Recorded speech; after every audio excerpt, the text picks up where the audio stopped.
국내 서비스업의 노동 생산성이 유럽 선진국의 70% 수준에 그치는 것으로 나타났습니다. 내후년부터 지방세 체납자의 예금 압류가 대폭 확대됩니다. 국내 은행 중 신한은행의 서민금융지원활동이 올해 가장 우수했다는 평가를 받았습니다. 한국, 일본 금융당국이 국민은행 도쿄지점 비자금 의혹에 대한 공동 검사에 나섰습니다. 시청자 여러분 안녕하십니까. 센경제 현장의 임동석입니다. 오늘 코스피지수 기관이 매수를 했음에도 불구하고 하락 마감했습니다. 자, 증권부의 강광우 기자를 연결합니다. 안녕하십니까. 네, 안녕하십니까. 네, 오늘 시황부터 들려주십시오. 네, 코스피 지수가 올해 마지막 연방공개시장위원회 회의를 앞두고 투자자들이 관망세에 돌입하면서 소폭 하락했습니다. 오늘 코스피 지수는 전거래일보다 0.09% 내린 1961.16으로 마감했습니다. 외국인 매도 확대로 장중 1950선으로 밀렸던 코스피는 기관 매수세로 1960선을 회복했습니다. 외국인은 650억 원의 매도 우위를 보였으며 기관은 870억 원의 순매수를 기록했습니다. 개인은 90억 원 순매수했습니다. 업종별로는 보험, 전기가스, 전기전자 등이 상승했고 종이목재, 비금속 광물은 떨어졌습니다. 자, 그리고 중소증권사 M&A 활성화 방안이 나왔음에도 불구하고 이에 대한 반응은 좀 시큰둥하다고요? 네, 금융위원회가 증권업의 출혈 경쟁을 줄이기 위해 내놓은 증권사 M&A 촉진 방안이 기존 중대형 증권사에 큰 수익을 안겨주지는 못할 것으로 전망됐습니다. 오늘 대부분의 증권주는 지난주 금융위원회가 발표한 증권사 인수합병 방안에도 불구하고 약세를 보였습니다.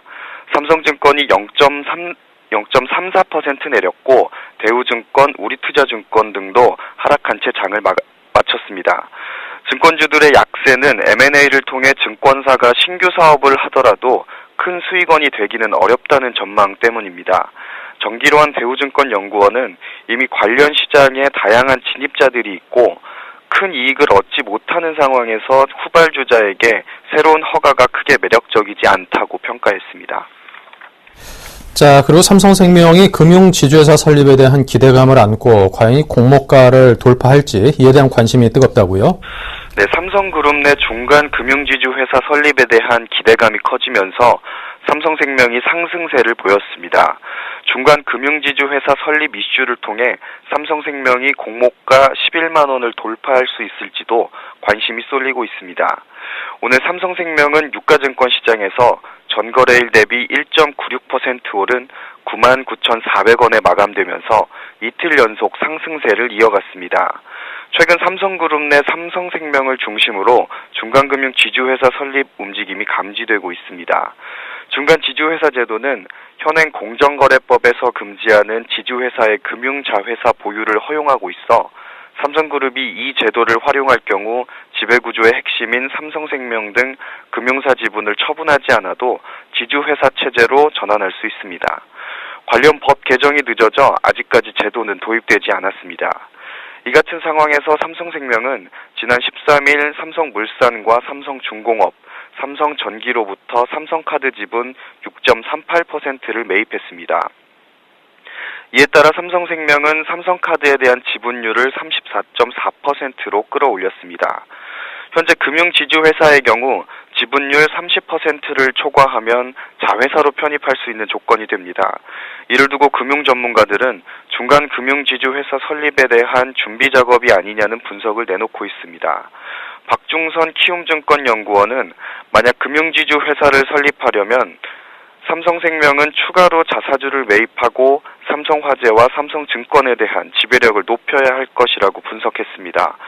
이어 삼성그룹이 중간 금융지주회사를 활용하면 지배구조의 핵심인 삼성생명 등 금융사 지분을 처분하지 않아도 지주회사 체제로 전환할 수 있다며 삼성생명이 화재와 증권에 대한 지분율을 30%까지 높이려면 약 3조 원의 자금이 필요하다고 설명했습니다. 한편 증권가에서는 삼성그룹의 중간금융지주회사 설립에 대한 움직임이 삼성생명의 주가 상승으로 이어질 수 있을지 관심이 높아지고 있습니다. 삼성생명은 2010년 공모가 11만 원에 유가증권 시장에 상장했습니다.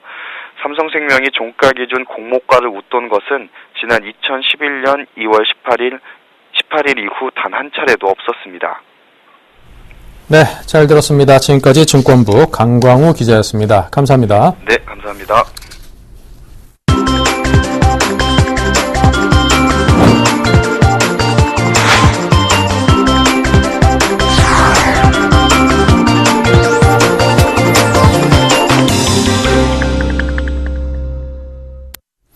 네, 오늘의 주요 뉴스입니다. 국내 서비스업의 노동 생산성이 유럽 선진국의 70% 수준에 그쳐 서비스 혁신이 필요하다는 지적이 나왔습니다. 한국무역협회 국제무역연구원 보고서에 따르면 국내 서비스의 취업자당 노동 생산성은 연 45,261달러로 유럽 27개국 평균의 68.6% 수준이었습니다. 특히 도소매, 운수, 숙박, 음식 등 전통 서비스 노동 생산성은 연 29,672달러로 유럽 27개국 평균의 55%에 불과했습니다. 보고서는 제2의 경제 도약을 이루려면 정보통신 기술을 활용한 첨단 서비스 산업 육성이 필요하다고 강조했습니다. 또 정부가 과감한 재정, 세제 지원을 통해 민간 기업의 투자를 유인하고 성과가 신규 비즈니스 모델로 이어질 수 있도록 해야 한다고 강조했습니다. 내후년부터 지방세 체납자의 예금 압류가 대폭 확대됩니다. 안전행정부와 금감원, 금융결제원, 244개 지자체, 17개 시중은행은 오늘 금융거래 정보 요구 및 제공 전산 시스템 구축 운영에 관한 양해각서를 체결했습니다. 2015년 4월 이후 금융거래 정보 요구 및 제공 전산 시스템이 운영돼 금감원과 지자체, 금융기관 사이에 지방세 체납자 등에 대한 금융거래정보 요구와 제공이 온라인으로 실시간 이루어집니다. 박맹호 시도지사협의회장은 지방세 체납자의 금융재산에 대해 신속하고 정확한 조회가 가능해져 지방재정 확충에 획기적 개선이 기대된다고 말했습니다. 올해 국내은행 가운데 신한은행의 서민금융 지원 활동이 가장 우수했다는 평가를 받았습니다. 금융감독원은 서민금융상품을 취급하는 16개 은행을 대상으로 올해 서민금융 지원 활동을 평가한 결과 신한은행이 1등급을 받았다고 밝혔습니다. 시티은행은 지난해에 이어 올해에도 최하위 등급을 받았고 수협은 서민금융 공급 축소 등으로 작년보다 1계단 하락했습니다. 금감원은 평가 등급이 하위권이거나 지난해보다 급격히 떨어진 은행에 대해서는 적극적으로 서민금융 지원 활동에 나서도록 독려할 계획입니다. 한국-일본 금융당국이 국민은행 도쿄지점 비자금 의혹 규명을 위해 공동검사에 나섰습니다. 양국이 특정 현안에 대해 공동검사를 하는 것은 이번이 처음입니다. 금융감독원과 일본금융청은 국민은행 도쿄지점의 부당대출 사고가 비자금 의혹으로 확대됨에 따라 오늘부터 추가 검사에 돌입한 것으로 알려졌습니다. 공동검사에서 국민은행 도쿄지점의 비자금 의혹까지 집중적으로 규명될 경우 도쿄지점 영업 정지와 더불어 관련 임직원의 대규모 중징계가 불가피할 전망입니다. 금감원은 해외 지점의 부실 의혹이 계속 제기됨에 따라 내년에는 국민은행뿐 아니라 신한, 하나, 우리은행 등 다른 은행의 도쿄 지점에 대해서도 본격적인 점검을 벌일 방침입니다. 현대기아차가 브릭스 4개국에서 역대 최고의 시장 점유율을 기록할 전망입니다. 현대차와 기아차는 올해 들어 11월까지 중국, 러시아, 브라질, 인도 등 브릭스 4개국 시장에서 양사를 합쳐 234만 9천여 대를 판매해 시장 점유율 10.9%를 기록했습니다. 이 점유율은 작년보다 0.7%포인트 오른 것으로 역대 최고치입니다. 현대 기아차 관계자는 브릭스 시장은 글로벌 메이커들의 각축장이라며 4개국 모두의 현지 생산 체제를 갖춘 장점을 10분 살려 내년에도 폭스바겐과 GM 등 유력사들과의 격차를 더욱 좁혀나갈 계획이라고 말했습니다. 네, 최근 유통시장의 해상품을 직접 구매하는 것이 하나의 트렌드로 자리 잡고 있다고 합니다. 직구라고 하는데요. 보다 싼 값에 이 물건을 구입하려는 이 소비자들의 욕구가 반영된 것이겠죠. 자, 근데 이 직구 시장에 여성은 물론이고 이제는 남성 소비자들까지도 가세하고 있다고 합니다. 생활산업부의 안현덕 기자입니다. 안녕하세요. 예, 안녕하세요. 네, 이 직구 시장에 요즘에는 이 남성 소비자들도 꽤나 많이 늘었다고요. 예, 패션 뷰티 유아용품을 국내 판매가보다 싸게 구입하려는 여성들의 구매 수요에 힘입어 1조 원대까지 커진 해외 직구 시장에 최근 들어 남성 알뜰 소비족까지 몰려들면서 판이 더 커지고 있습니다. 남성 직구족들은 해외 인터넷몰을 누비며 화장품과 향수, 스포츠 의류는 물론 자녀를 위한 장난감, 출산용품까지 직접 사들이고 있는 것으로 나타났습니다. 오프마켓인 G마켓이 올 들어 이달 12일까지 해외 상품 구매 현황을 조사한 결과 남성 고객은 전년 같은 기간 대비 23% 증가했습니다. 같은 기간 여성 고객은 21% 늘어나 남성 고객 증가율이 여성을 다소 웃돈 것으로 나타났습니다. 이에 따라 지난해 28%에 머물렀던 해외 상품 구매자 가운데 남성 비중은 올해 31%로 1년 새 3%포인트 증가했습니다. 11월과 역시 올해 전체 직구 고객 가운데 남성이 차지하는 비중이 45%로 여성에 근접하고 있습니다. 이들 남성 고객이 가장 많이 사들인 상품은 화장품, 향수, 임용 등이며 다음으로 스포츠 의류, 운동화, 유아 출산용품, 장난감, 왕구, 남성 의류 등이 뒤를 이었습니다. 네, 자, 이처럼 남성 직구족이 증가하는 이유는 무엇일까요? 지난해 G마켓의 경우 해외 직구에 나선 여성 고객이 2011년보다 6% 증가한 데 반해 남성 소비자는 오히려 4% 줄었던 데서도 알 수 있듯 해외 직구는 지금껏 여성 고객의 전유물로 꼽혔습니다. 그만큼 남성 소비자들에게는 다소 생소한 분야였는데요. 하지만 올 들어 젊은 층 사이에 온라인을 기반으로 한 쇼핑 저변이 확대되면서 남성들이 직구 시장에까지 가세하고 있습니다. 특히 디자인보다 브랜드를 선호하는 성향의 남성 고객들이 유명 브랜드를 중심으로 해외 직구에 나서고 있는데요. 여가를 즐기고 외모를 꾸미는 트렌드는 물론 맞벌이 부부 증가로 육아에 관심을 보이는 남자들이 늘어나고 있는 점도 남성 해외 직구족 증가에 영향을 줬다는 분석입니다.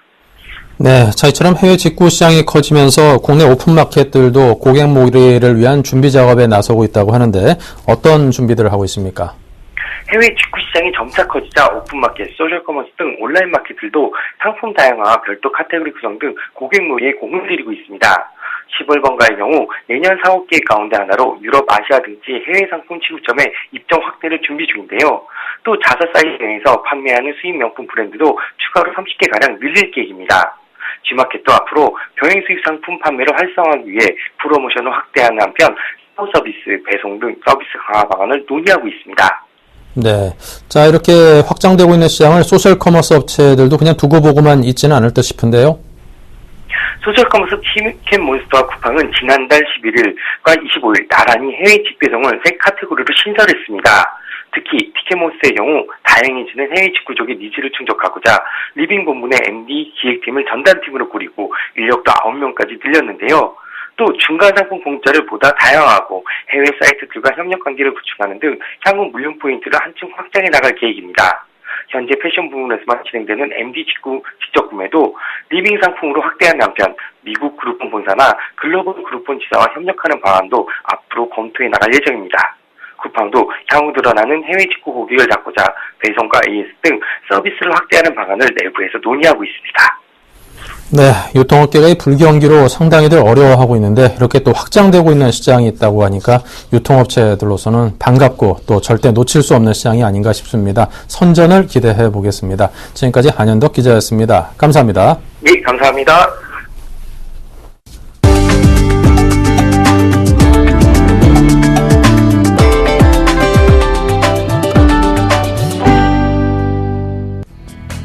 기아 자동차는 준대형 세단인 K7에 하이브리드 기술을 첫 적용한 모델을 출시했다고 밝혔습니다.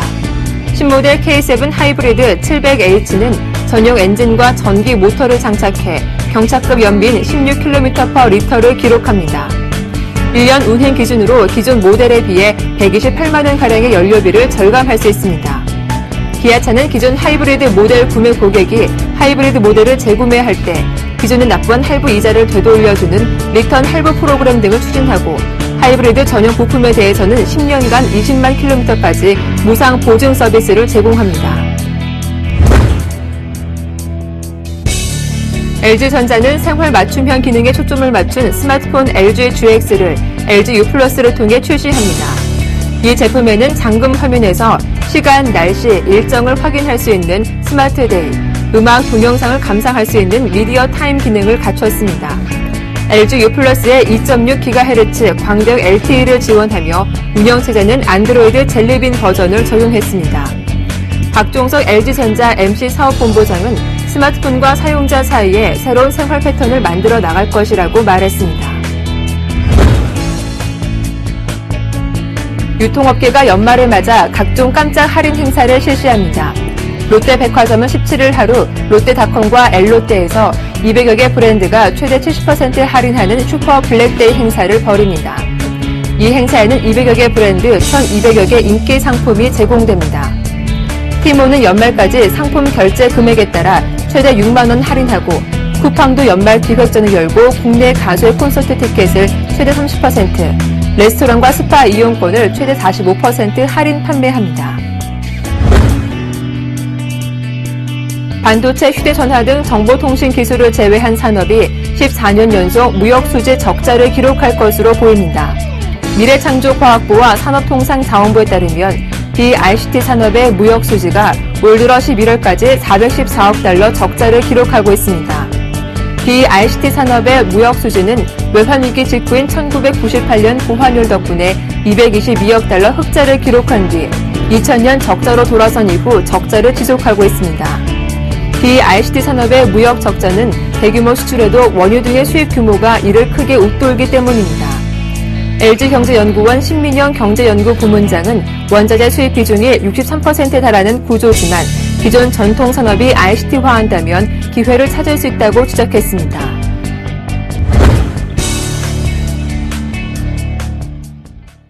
네, 이상으로 생경제 현장을 마칩니다. 감사합니다.